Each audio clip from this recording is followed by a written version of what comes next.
Bienvenidos a Imagen de Feria, ¿cómo están ustedes? Bueno, cuando yo leí 11 segundos, la novela de Carlos Saleto, me impactó, porque además alguien dijo, y alguien importante, Guillermo sacó mano, que era una prosa maradoniana, porque 11 segundos es el tiempo que tarda Maradona en hacer el famosísimo gol a los ingleses. Y a partir de ahí, Carlos Sareto escribe una ficción muy potente, seguramente con algo muy propio, porque el gordo Aleto es el personaje central. Pero, ¿para qué voy a hablar yo si está acá Carlos Aleto? ¿Cómo le va, maestro? Hola, ¿qué tal, Osvaldo? Muy Bueno, buena. surge del gol a Maradona, contanos. Sí, mira, la novela nace de la necesidad de contar una historia de una amistad. Mi idea era contar la amistad de un barrio entre Daniel Durante y el Gordo Aleto. Una amistad de dos pibes de barrio que dicen, mira, si uno de los dos triunfa, te vengo a buscar y te rescato de la miseria, te saco de este lugar, ¿no? Es en los márgenes de la ciudad donde viven. Y cuando yo estaba pensando de toda esta historia, fue el día que muere Maradona. Entonces, ese dolor desgarrador de la muerte de Maradona me hizo pensar por qué a mí me dolía tanto como si fuese un familiar. No paraba de llorar, ¿no? Y dije, bueno, acá está la clave de la novela que pienso escribir. La columna vertebral de esta historia es la vida de Maradona que nos cruzó a nosotros toda la vida, a Daniel y a mí. Y que los dos lo teníamos como una especie de faro a seguir, porque decíamos, él salió del barrio igual que nosotros. Y ese es el modelo. Bueno, Daniel quiere salir de esa pobreza jugando a la pelota igual que Diego, era muy habilidoso, ¿no? Es lo que cuenta la novela, era una persona muy habilidosa, y siempre le faltaba una moneda para el peso. Siempre se quedaba ahí, en esa última instancia. Y el protagonista, el narrador de la novela, se da cuenta que es un 9 rústico muy malo, que nunca va a poder ser jugador de fútbol, y por esas cosas de la vida decide que va a ser escritor y que de esa forma se va a hacer millonario, Bueno, con hay cierta algo, inocencia, por claro, supuesto. hay algo en la novela muy importante que es también la superación, ¿no? Cómo alguien está permanentemente buscando salir de una situación de pobreza, que aquí aparecen estos dos personajes que nos cuenta Carlos, ¿no? En ese punto, ponerle de nombre Aleto, que es tu propio nombre, evidentemente algo con tu propia vida debe tener que ver. Sí, sí, la idea justamente es que el lector tenga la sensación permanente de estar leyendo mi vida, ¿no? Porque el protagonista aparece en la tapa del libro. Si uno ve la tapa del libro, es Carlos Aleto.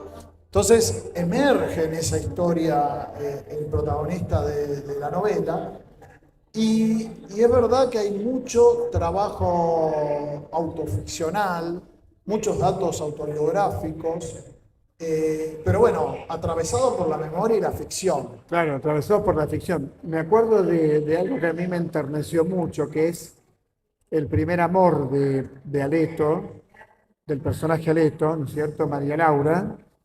Y bueno, y el rechazo de la familia, que en definitiva lo rechazan por ser pobre. Digo, por supuesto que es más complejo de lo que yo lo cuento, pero en realidad hay una diferencia de clase. Aleto es pobre y María Laura es una chica que vive en un hogar acomodado. ¿Qué puedes decirme de ese personaje y de esto que estoy narrando yo? Bueno, mirá, sí, ese punto es clave de la novela. La novela está dividida en tres partes. La primera parte es Los Durante, que es la casa donde sucede la familia, donde suceden los hechos frente al televisor, que son esos 11 segundos. La segunda parte son los crepúsculos de María Laura, que vos bien referías recién. Y la tercera es la Maradoneida, que es la épica de Maradona. En los crepúsculos de María Laura, es una historia, todo esto transcurre en los márgenes de Mar del Plata, la ciudad que se cuenta, que se relata, que se ficcionaliza es la ciudad de Mar del Plata. Es esa cartografía. Ahí él conoce, metiéndose por la ventanita de un boliche, colándose, conoce a María Laura, la que su amigo Daniel la llama la cheta de Buenos Aires. Entonces se da cuenta que ahí hay una historia de amor y, digamos, está totalmente encantado con esa historia, ¿no? Porque por primera vez siente amor, es un encantamiento absoluto. Y el amigo le dice, pará, es la cheta de Buenos Aires, ¿cómo va a estar con ella? ¿Qué es eso, no? Y bueno, cuando llega a Buenos Aires, sucede luego de algunos meses lo que sucede cuando una persona sufre un encantamiento, que es el desencanto. La primera pérdida. Y los padres, como vos preguntabas recién, son fundamentales en esta historia. Bueno, hay una escena muy dramática, ¿no? Cuando los padres le dan las cartas y le violaron la correspondencia a la hija, ¿no? Como una violación amorosa. Hay algo en la propia vida de Maradona, ¿no? Que también es ser primero el hombre de la villa, el hombre pobre, el hombre que jugaba como los dioses, pero seguía viviendo marginalmente y va abriéndose camino. Me parece que a Leto le pasa algo parecido.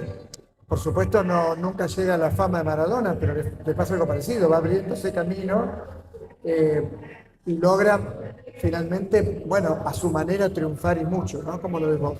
Sí, bueno, el trayecto, digamos, de Maradona es hiperbólico, inalcanzable, y no deseo jamás ese trayecto, ¿no? Es el camino del héroe, incluso el héroe solitario, ¿no? Ese camino donde se alcanza la cima y está la caída absoluta.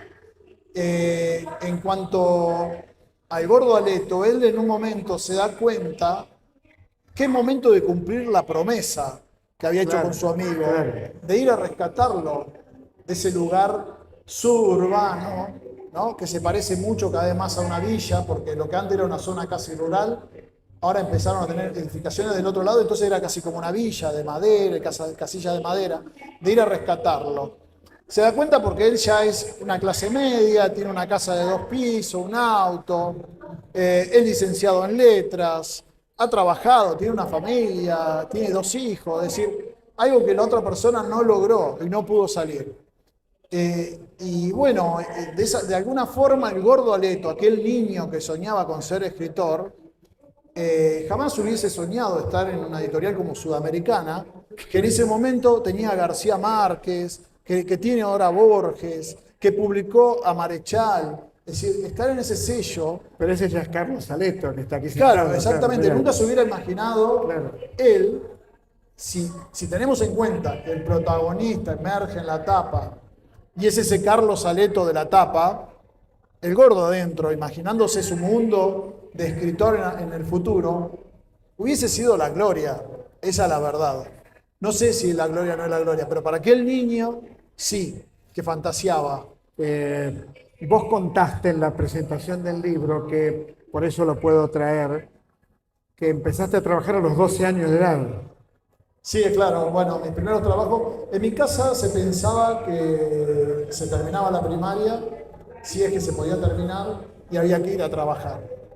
Y trabajar era trabajo duro, es decir, ir a hombrear bolsas al puerto, o levantar paredes, o en un taller mecánico cuando mucho, pero no tenía nada que ver, el trabajo intelectual no existía.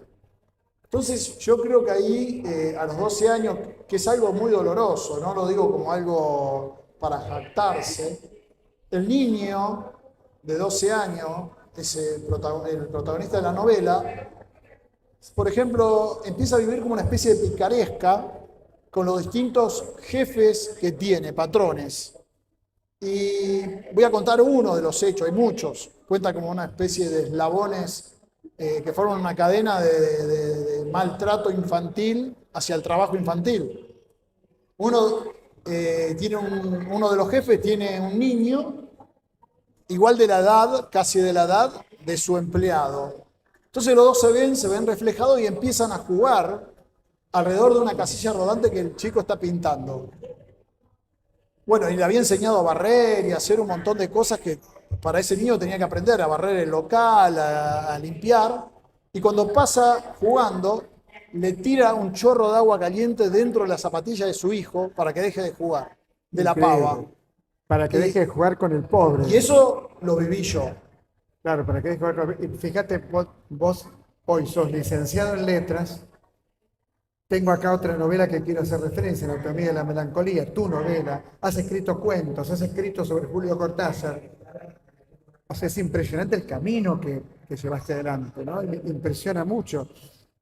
Cuando leí Anatomía de la Melancolía, me encontré con un texto que no tiene nada que ver con 11 segundos y con Maradona. ¿Cómo pasás de un registro a otro?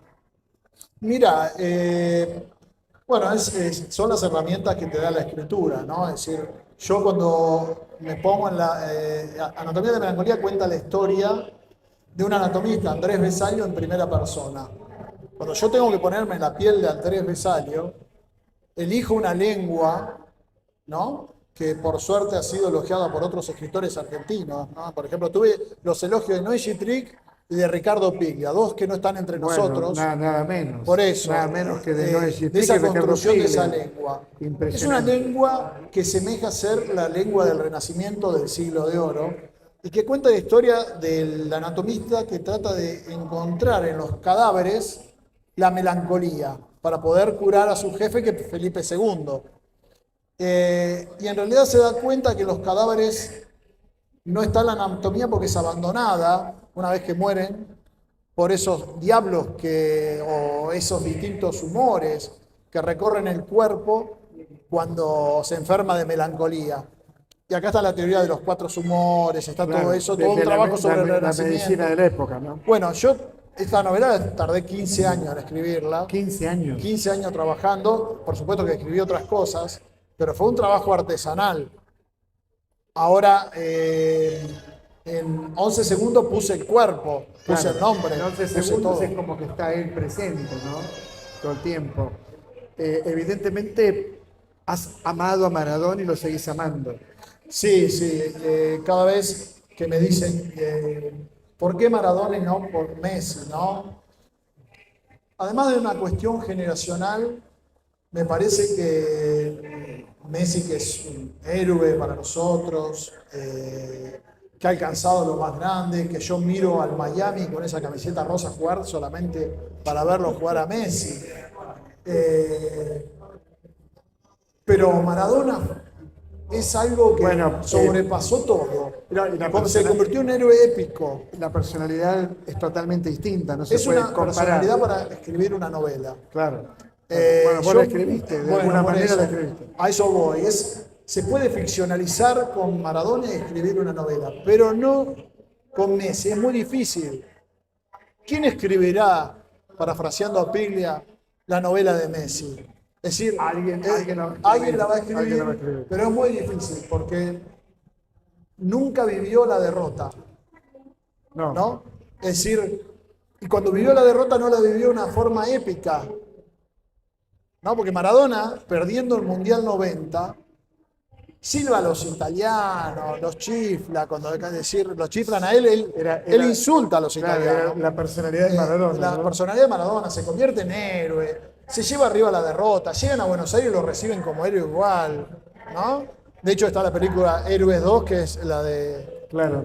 del 90. Bueno, yo digo, hay que leer a Carlos Saleto, recomiendo muy especialmente 11 segundos, es una novela excelente. Y hay algo que dijo recién Carlos, ¿no? Cómo pone el cuerpo, cómo está presente. Yo creo que está presente parte de su vida, pero no importa eso, lo que importa es cómo con el lenguaje puede construir una cercanía tan profunda, ¿no? Y cuando uno dice una prosa maradoniana, habla de una prosa escrita desde el lugar de la pasión, desde el lugar de la observación. Es una manera de mirar el mundo. Gracias, Carlos. No, muchas gracias. Muchas gracias. 11 segundos, acordate el título y esto es Imagen de Feria.